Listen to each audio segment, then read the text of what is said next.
realizado a Rabia una resolución quirúrgica de una rotura del ligamento cruzado anterior de la rodilla.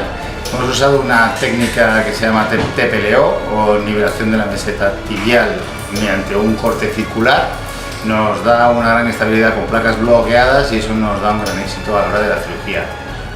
Hemos hecho una técnica epidural que nos permite garantizar al animal una calidad analgésica enorme y minimizar dosis de otros fármacos anestésicos que habría que utilizar.